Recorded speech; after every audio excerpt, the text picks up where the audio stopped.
మెదక్ పట్టణంలోని H కన్వెన్షన్లో Kamareddy declaration రాజ్యాంగబద్ధంగా 42% రిజర్వేషన్ల సాధన కోసం ఉమ్మడి మెదక్ జిల్లా బీసీ రౌండ్ టేబుల్ సమావేశం నిర్వహించారు. ఈ కార్యక్రమంలో తెలంగాణ జాగృతి అధ్యక్షురాలు ఎమ్మెల్సీ కల్వకుంట్ల కవిత ముఖ్య అతిథిగా పాల్గొన్నారు.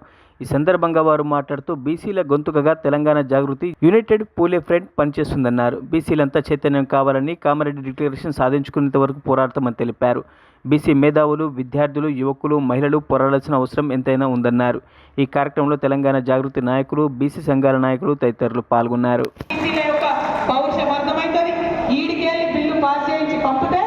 అక్కడ పెట్టుకోవద్దు, తొందరగా మళ్ళీ వెనక్కి పంపాలనే విషయం వారికి అర్థమవుతుంది.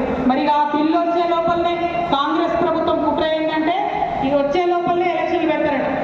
ఎంపీటీసీలు, జెడ్పీటీసీలు, సర్పంచులు ఈ బిల్లు వచ్చినా రాకుండా పెడతారట. మరి ఢిల్లీకి బిల్లు పంపినాం, మాకు సంబంధం లేదంటే మనం చూసుకుంటా ఊరుకుందామా?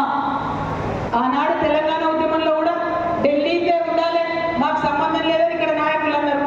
ఆనాడు చూసుకుంటా ఊరుకున్నామా? మనం ఊరూరా బయలుదేరి ఉద్యమం చేస్తే తెలంగాణ వచ్చింది.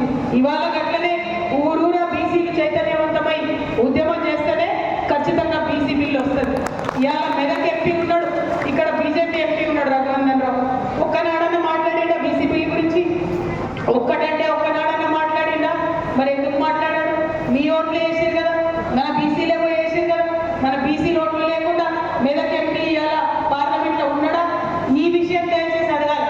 ఎక్కడికి వచ్చినా మన మీడియాలో ఉన్న బీసీ మిత్రులను కూడా నేను కోరుతున్నా, రఘునందన్ రావు గారు రేపు మెదక్ వచ్చి ప్రెస్ మీట్ పెడితే ఇట్లా జాగృతి వాళ్ళు అడిగిండ్రు, మరి బీసీ బిల్లు మీద మీ స్టాండ్ ఏంటిది? ఇక్కడి నుంచి పాస్ అయి అక్కడికి పోయింది బిల్లు, రాష్ట్రపతి గారి దగ్గర ఉన్నది. ఎందుకోసం బీజేపీ ప్రభుత్వం బీసీ బిల్లుకు మద్దతు ఇస్తలేదని చెప్పి దయచేసి ఎంపీ గారిని ప్రశ్నించవలసిందిగా నేను మీడియా మిత్రులు కోరుతున్నా.